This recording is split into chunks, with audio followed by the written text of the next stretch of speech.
Tulungan na Ayun, kita. Sir Jeep, oh. Oo. Ayan, pag sinalpak nyo, all white mga boss, bagay na bagay, oh. Sa black, ganun din, may Pops Pro rin palang ano, kung gusto nyo, kung black naman kukunin yung kulay ng Pops Pro na frame, lagyan nyo ng ano, black din na, kung sa white, ito, tangke ang kunin nyo sa white. Kasi siyang may white na ano, rigid fork. Okay mga boss, ayun, no? Okay na, pakanda. Thank you, Sir Jeff, ha. Yun mga boss, good day. Nandito tayo kay Pops Bike Shop ngayon. Pakita ko sa inyo itong bagong project bike nila ngayon. May buna siya nung bago niyang frame ngayon mga boss. Ito, yung Pops Pro aluminum niyang frame mga boss. Coaxial boost type to. Sa mga gusto magpabuo nito mga boss, pasya lang kayo dito sa location niya. Pwede kayo mag-contact sa kanilang Facebook page na Pops Bike Shop. Lalagay ko na lang yan sa comment section. Sa mga ibang brand naman ng frame, marami pa rin silang available dito. Mga Mountain Peak, Sagmit, Tangke, Carbon, Aluminum, marami yan dito. Lahat ng pyesa available dito. Kung maghanap kayo ng mga pyesa, mga ano, bike, pasya lang kayo dito kay Boys Pops. Pakita ko sa inyo itong bagong buo niyang ano dito, project bike na sa Pops Pro niya. Kung magkano to at ng mga piyesang nilagay niya. Kung gusto niyo to, pwede kayo mag-contact sa kanila. At kung gusto niyo magpabuo nito, pwede kayo mag-contact sa kanila. Yun mga boss, simula tayo. Turo ko sa inyo yung location nila kung saan. Okay mga boss, sa mga gustong pumunta rito kay Sir Pops, no? Ito yung location niya kung pupunta kayo dito. Ito, likod ng building ito, Chinese General Hospital yan, dun niya sa may Blumentritt Road. Tapos nandyan din yung North Cemetery sa Blumentritt Road. Ito, nasa stoplight sila dito, tapat nila stoplight ng Moranto Street. Ito, papuntang Quiapo na yan, pagpupunta ka dun sa taas. Ito, papunta na ng Cubao, ayan. Doon banda, punta na ng mga Novaliches yan, sa may Blumentritt Road yan, Blumentritt Road yan. Pag galing ka naman ng ano, dito sa may galing ng monumento, dito ka tatagos. Ayan, Blumentritt Road ang daan mo, tapos dito ka na, ito yung shop nila. Ayan. May yung credit pa rin dito mga boss kung gusto niyo ng credit. Ito yung bago niyang ano ngayon, no? Frame niya ngayon. Ito yung Pops Pro. Meron siyang tatlong kulay dito. Meron siyang tatlong buo rito. Meron ng may rigid fork doon mga boss. So, pakita natin. Okay, ito. Yung frame nito is aluminum yan mga boss, no? Glossy white. Ayan, napakaganda. Glossy white. Ito naman glossy black. Ito naman matte black. Matte black to mga boss. Okay, iba-iba ng klase ng pagkakabo. Dito muna tayo sa white. Dito sa white, ayan yung frame niya, oh. Smooth wall tong frame niya. Integrate, ano to mga boss, tapered to. 50 to 52 yung edge tube niya. Napakakinis ng frame mga boss. Smooth. Pati dito, smooth. Ayan, dito lang ang welding niya dito is wala na sang masilya. May abang siya para sa FD. Kung gusto yung maglagay ng FD, pwede pa rin mga boss. Tapos, dito may nakalagay dito na Pro Technology. Ayan. Push mounted na rin siya mga boss. True axle boost type pala to mga boss, ha, yung frame niya. True axle boost type. Ayan yung frame niya. 27 plus mga boss. Pwede sa 27, pwede sa 29. Yung frame na yan. Okay, dito muna tayo sa cockpit. Ang nilagay ni Sir Jason dito is carbon. Yung Sagmit Crazy Boost to na carbon. Yung Torrey T800 mga boss. Ay napakaganda ng looks na to. Ayan. Handle grips na silicone. Ang nilagay niya handle grips, ang brand niya is Ser. Ayan. Sa brake set, Shimano MT200. Napakaganda ng integrated handlebar na ito sa Sagmit niya. Pagkano siya, back sweep. Ayan.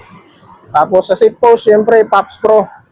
Ayan, yung walang butas, Pops Pro 1. Sa ano niya, Mountain Peak, seat post na ginamit. 31.6 yan mga boss, ha. Tapos dito sa design ng frame, may Pops Pro din nakalagay dito. Nandito rin yung decals niya.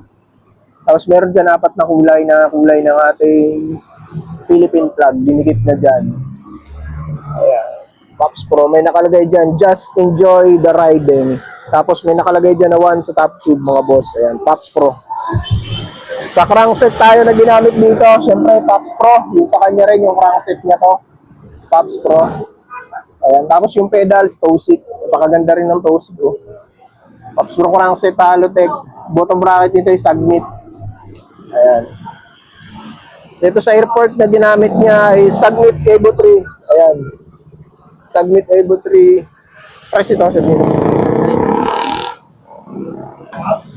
Yan mga boss, tuloy tayo. Natigilan yung vlog natin. Sa port pala na ginamit dito, Saglit Evo 3, yung airport mga boss, ayan, kulay white. Nakita nyo naman yan, napakaganda rin ng looks, bagay na bagay sa kulay na frame niya mga boss. Ayan. Ito ang size ng kanyang airport is size 29 mga boss ha. Ayan. Size 29. Check pala natin tong frame ni Sir Pops. May nakalagay siya dito na ano, Taiwan made, size 15 to. Ayan, quality fabrication. May nakalagay dyan mga boss. Oh. Tapos dito, X-Rays. Hybrid setup. Okay. Nakalagay dyan. Wala kasi Sir Jason ngayon. Umalis, hindi natin naabutan. Biglaan lang din kasi ang punta ko rito eh. Okay, sa hubs na pala tayo mga boss. Pops Pro 1 version 6 ang nilagay niyang hubs dito. Pati sa kanyang rotor, yung Pops Pro na floating rotor niya. Ayan, napakaganda, kulay black ang nilagay niya. Ayan, ito, halos lahat goods. Tingnan mga boss. Napakaganda ng looks. Ayan yung crankset niya. Oh. Pops Pro. Halotech.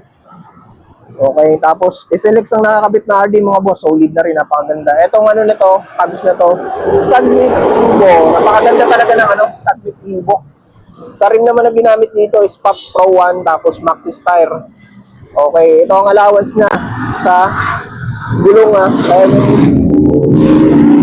Allowance ng tire niya pag ang sukat ay 29 by 2.25 mga boss. Maxxis space mga boss ha, 2.25 to. Ayan yung allowance niya. May allowance pa. Hindi naman makapasok na yung daliri dito sa magkabilang side. Ito pasok pa dito sa kabila. Almost pasok yung isang daliri.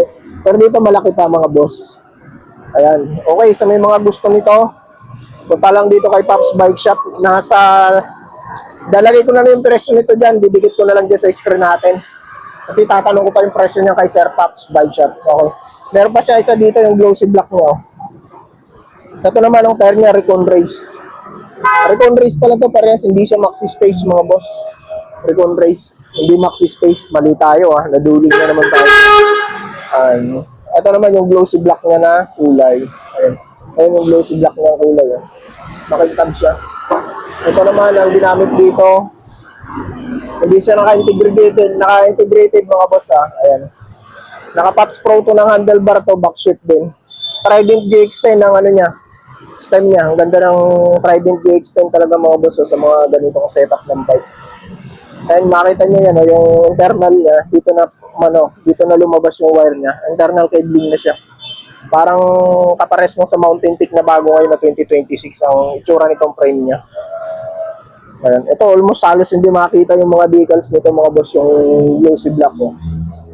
Yan, nilagayan pala yan ng ayan ng mga battle cage. Ayan. Yung Pops Pro pa lang crankset, ready for 2 by yan mga boss ready for 2 by. Ito naman nilagay na dito, seat post, yung aero to mga boss, yung Evo 3. Saglit Evo 3. Tapos Pops Pro 1 pa rin yung saddle. Ayan. Tanke rin yung, ito tanke to mga boss, yung port niya. Yung Saglit sa white, dito naman tanke. Size 29 din to, yung airport niya. Pro axle. Ayan.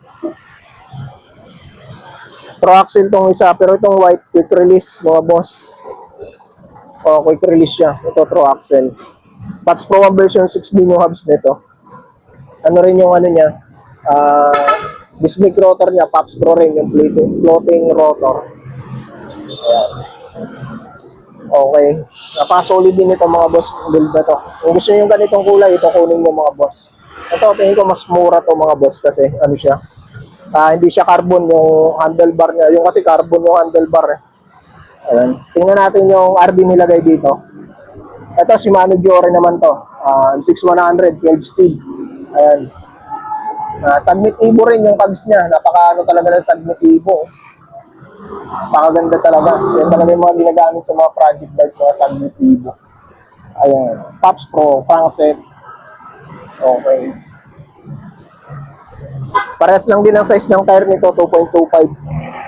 Ayan. PM lang kayo kay Pops Bike Shop kung gusto niyo yung mga bike nito. Lagay ko na lang sa screen yung niya. Ito naman yung matte black. Ito almost same sila ng build. Ito lang naka-rigid fork sila mga boss. Ito yung allowance ng rigid fork ng Pops Pro 1. Pops Pro 1, anong size to? 27.5 to mga boss. Ayan. 27.5.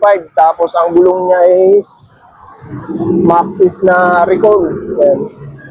2.25. Grabe, nipis oh. Parang gapapil na lang mga boss. Sobrang nipis. Okay, sa mga gusto ng ganitong setup, pag naputi ka ng kunti, iwan na. Ayan, 2.25. Ito yung clearance niya mga boss ha. Ng Pops Pro 127.5 sa mga nagtatanong dyan. Ito. Ayan. Sobrang nipis na ng clearance. Pro axle to nakalagay dito. Pops Pro to din yung kanyang drop bar. Shimano MT200, Shimano Giore shifter. Pare-pares pala Shimano Giore shifter nito ha. Hanggang dito. Ito yung SLX to kasi SLX yung RD niyan. Ayan mga boss. Ito, ganun din ang crankset niya. Pops Pro din yung crankset niya. Tapos yun yung ano niya, Pro axle din siya. Wala, hindi pa to kumpleto eh. Kulang pa to eh. Kaya wala pa siyang ano, basta kulang pa siya ng pyesa, hindi pa siya kumpleto. Wala pang RD to. Mga boss, pin na lang kayo dito kay Pops Bike Shop kung gusto niyo yung ano na to. Ito yung matte black niyang kulay ng frame mga boss ha. Ito yung matte black. Ayan. Pro Hansan pala to. Hansan yung kanyang stem. Ganda rin ito. Stem na to. Yun mga boss. So yung mga gusto ng bike na yan mga boss, pin na lang kayo dito kay Pops Bike Shop. Ayan yung kanilang Facebook page, Pops Bike Shop. So yung mga gusto. Marami pa silang mga ano dyan sa loob. Baka hindi na ako papasok mga boss. Wala na Sir Jason. Okay mga boss, kung may mga gusto ng project bike niyan dito, punta lang kayo dito kay Pops Bike Shop.